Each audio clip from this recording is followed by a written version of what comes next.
புதுசுன்னா நமக்கு ரொம்ப பிடிச்ச விஷயம். புது பேனா, புது ட்ரெஸ்ஸு, புது வீடு, புது வண்டி, புது கல்யாணம். புதுசாக இருந்தாவே நம்மளுக்கு எல்லாமே ரொம்ப பிடிக்கும். பழசை நம்ம யாருமே விரும்ப மாட்டோம். ஆனால் நிறைய நேரம் மனசுக்குள்ளே நம்ம ரொம்ப பழசாகவே தாங்க இருக்கோம். 10 வருஷத்துக்கு முன்னாடி எந்த புத்தியோடு இருந்தோமோ அதே புத்தியோடு இருக்கிறோம். புதுசாக நம்மளை ரெனியூ பண்ணிக்க நம்ம ட்ரை பண்ணுறோமா அப்படின்னு கொஞ்சம் சிந்திச்சு பார்க்கலாம். இன்றைக்கி பாருங்கள், உங்கள் முன்னாடி என்ன வச்சுருக்கேன் அப்படின்னு சொல்லிட்டு, இதெல்லாம் வேத வசனங்கள், அதுவும் குறிப்பாக வாக்குத்தத்த வசனங்கள்.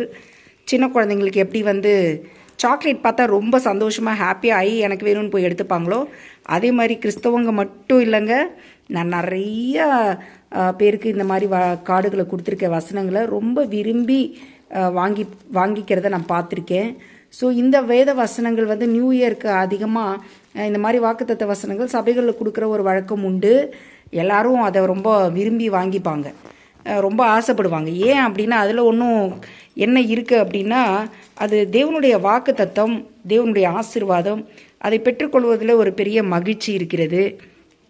இன்றைக்கி ஒரு சிலருக்கு கிஃப்ட் கொடுக்கறதுக்காக இதெல்லாம் வாங்கிட்டு வந்தேன். ஸோ இதை பார்த்ததுமே இதில் இருக்கிறதெல்லாம் படித்து பார்க்கணுன்னு ஒரு ஆசை. வாங்க பார்ப்போமா.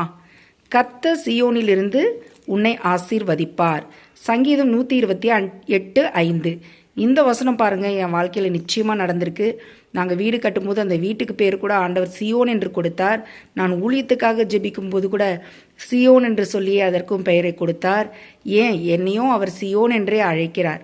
நிச்சயமாக அவர் என்னை ஆசீர்வதிச்சிருக்கார். இந்த வாக்குத்தத்த வசனம் என் வாழ்க்கையில் நிறைவேறி கொண்டே இருக்கிறது. இந்த வசனம் பார்ப்போமா.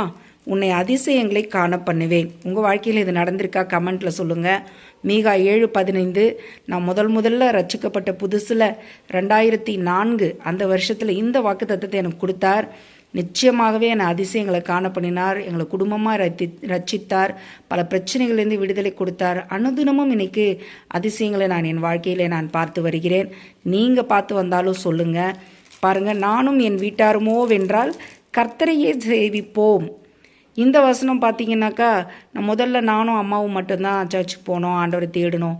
இன்றைக்கி எங்கள் குடும்பமாக கர்த்தரை தேடுறோம்.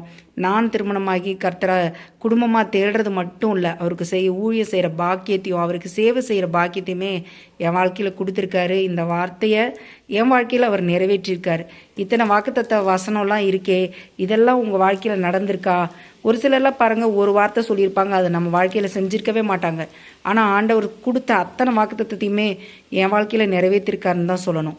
உங்கள் வாழ்க்கையிலும் அப்படியே செய்ய அவர் உண்மை உள்ளவருங்கிறதையும் நான் சொல்லிக்க விரும்புகிறேன். நிச்சயமாகவே நான் உன்னை ஆசீர்வதிக்கவே ஆசீர்வதித்து உன் பேரை பெருகவே பெருக பண்ணுவேன். பாருங்கள், ஒரு காலத்தில் நான் எந்த மூலையில் உட்காந்துருக்கேன்னு கூட எனக்கு தெரியாது. ஆனால் நான் நிறைய பார்த்துருக்கேன். எந்த இடத்துக்கு போனாலும் சரி, என்னை தனி பிளஸ்ஸிங்காக கர்த்தர் வச்சுருந்துருக்காரு. இன்றைக்கும் வச்சிட்ருக்காரு, இனிமேலும் வைக்க போகிறாரு, பெருக செய்ய போகிறாரு. ஒரு மூலையில் தனியாக இருந்த எனக்கு நல்ல குடும்பம், நல்ல மக்கள், நல்ல சொந்தக்காரங்க, நல்ல நம்முடைய வாழ்க்கையை ஆசீர்வதித்து பெருக பண்ணி நம்முடைய எல்லையெல்லாம் பெருக பண்ணுறாரு. இதை நிச்சயமாக என் வாழ்க்கையில் செஞ்சுருக்காருங்க. உங்கள் வாழ்க்கையிலும் செஞ்சுருப்பார். இந்த வசனம் பாருங்கள். வீடு ஞானத்தினாலே கட்டப்பட்டு விவேகத்தினாலே நிலைநிறுத்தப்படும். அறிவினாலே அறைகளில் அருமையும் இனிமையுமான சகலவித பொருள்களும் நிறைந்திருக்கும். இந்த வசனம் பார்த்திங்கன்னா, ஞானம். கர்த்தர் முதல்ல ஒரு பிள்ளையை தொடும்போது ஞானத்தை கொடுக்குறாரு. அந்த ஞானத்தினால் அந்த வீட்டை கட்ட முடியும். அந்த விவேகத்தினால வீடு நிலைநிறுத்தி அந்த வீட்டை காப்பாற்றி கொள்ள முடியும். நல்ல அறிவினால் செல்வங்களை சம்பாதிக்க முடியும். அந்த குடும்பத்தை அருமையாக, அந்த வீடை அழகாக அலங்கரிக்க முடியும். இனிமையாக அந்த பொருள்கள் நிறைந்த ஒரு வீடாக அது இருக்க முடியும். கர்த்தர் நிச்சயமாக எனக்கும் தந்திருக்காரு. இந்த ஒரு வீடு படத்தை பார்க்கும்போது, நமக்கு இப்படி ஒரு வீடு இருக்காதா அப்படின்னு நிறைய பேர் ஏங்குறவங்க இருக்கலாம். இது மாதிரி கூட வேணாம், எனக்கு ஒரு 4 வால் இருந்தால் போதும் அப்படின்னு நீங்கள் நினைக்கலாம். அது போல தான் நானும் நினச்சிருக்கேன். எனக்கும் ஆண்டவர் செய்திருக்கிறாருங்க. நிறைய காரியம் செய்திருக்காருங்க. எதுவுமே அவர் செய்யாமல் விட்டதே கிடையாது. இது பாருங்கள், surely I will bless you and multiplying I will multiply you. Hebrews 6:14. நிச்சயமாகவே நான் உன்னை ஆசீர்வதிக்கவே ஆசீர்வதித்து உன்னை பெருகவே பெருக பண்ணுவேன். இந்த வசனமும் என் வாழ்க்கையில் நடந்திருக்குங்க. ஏன் இதை கண்டினியூஸாக ஒரு பெரிய வீடியோவாக போயிட்டுருக்கு தெரியுமா? இந்த ஆண்டவரை ஏன் தேடி தேடி இவங்க ஓடுறாங்கன்னு இப்போ நீங்கள் தெரிஞ்சுப்பீங்க. இந்த வசனம் பாருங்கள். இதெல்லாம் ஒரு கிறிஸ்தவங்களை, ஒரு ஆண்டவர் பின்பற்றவங்களை கூப்பிட்டு கேட்டு பாருங்கள். இதெல்லாம் உங்களுக்கு ஆண்டவர் செஞ்சுருக்காங்களா? அப்படின்னு நிச்சயமாகவே செஞ்சிருப்பார். உன்னை நித்திய மாட்சிமையாகவும் தலைமுறை தலைமுறையாக இருக்கும் மகிழ்ச்சியாகவும் வைப்பேன். ஒரு பேர் புகழ்ச்சியாக உன்னை வைப்பேன், தலைமுறை தலைமுறையாக மகிழ்ச்சியாக வைப்பேன்னு சொல்கிறாருங்க. என் வாழ்க்கையில் சந்தோஷத்துக்குன்ற சந்தோஷம் மகிழ்ச்சின்றதுக்கு அர்த்தம் தெரியாமல் நான் வாழ்ந்த காலங்கள் எனக்கு நினைவு இருக்கிறது. என்றைக்கு இயேசு என் வாழ்க்கையில் வந்தாரோ சந்தோஷமும் மகிழ்ச்சியும் பொங்கி பொங்கி ஒவ்வொரு நாளுமே அவர் தந்துக்கிட்டு தான் இருக்கிறார். எத்தனையோ கண்ணீர் இருக்கலாம், கவலைகள் கூட நம்ம வாழ்க்கையில் வரலாம்.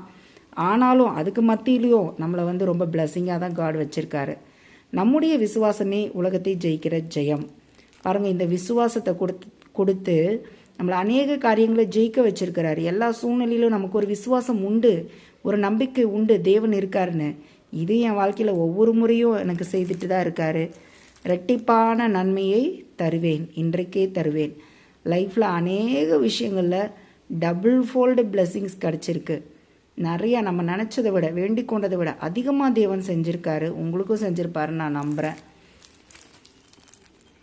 நான் உங்களை கீர்த்தியும் புகழ்ச்சியுமாக வைப்பேன் என்று கர்த்தர் சொல்லுகிறார். கண்டிப்பாக இல்லை, இப்படி தான் வச்சுருக்காரு. எங்கேயாவது நம்மளை தூற்றப்படும்படி வைத்திருக்கிறாரா? இல்லவே இல்லை. புகழ்ச்சியாக தான் தேவன் நம்மளை வைத்திருக்காருங்க. இது போல் எண்ணற்ற வசனங்களை சொல்லிகிட்டே போகலாம். நீ செய்கிற எல்லா காரியங்கள் எல்லாவற்றிலும் தேவன் உன்னோடு கூட இருக்கிறார். இது அவர் சொல்லியிருக்காரு, செய்யாமல் இருந்திருக்காரா? இல்லவே இல்லைங்க. எப்போவுமே நம்ம கூட இருந்து நம்மளை பாதுகாக்கிறாரு. உச்சிதமான கோதுமையினால் அவர்களை போஷிப்பார். இந்த வசனம் பாருங்கள். சில நேரத்தில் அநேக காரியங்கள் அவர் நம்மளை ரொம்ப சிறப்பாக போஷித்திருப்பார். அதுக்கான பெரிய சோர்ஸ் நமக்கு இருந்திருக்காது. ஆனால் மிராக்கலாமல் நம்மளை நடத்தியிருக்காருங்க, எனக்கு செஞ்சுருக்காரு. இது மாதிரி இதில் நிறைய வசனம் இருக்குது. எதை வேணாலும் புரட்டி பாருங்கள், எதை வேணாலும் படித்து தான் பாருங்கள். அது நிச்சயமாக என் வாழ்க்கையில் நடந்திருக்கு, உங்கள் வாழ்க்கையிலும் கண்டிப்பாக நடக்கும். அவரை நம்புகிறவங்களுக்கு இந்த வெறும் இதெல்லாம் அழகாக டெக்கரேட் பண்ணி கொடுக்குறதுனால ரொம்ப சந்தோஷமாக நம்ம வாங்கிக்கிறோம். ஆனால் இது சாதாரணமாக இருக்குது டெக்கரேட் பண்ணாமல். ஆனால் இதில் இதை விட அதிகமான வாக்குத்தத்த வசனங்கள், கிட்டத்தட்ட 6000 வாக்குத்தத்த வசனங்கள் அப்படிலாம் சொல்கிறாங்க. நிறைய வாக்குத்தத்த வசனங்கள் இருக்குது.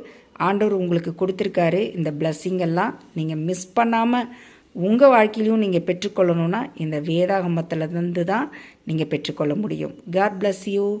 Advance happy new year.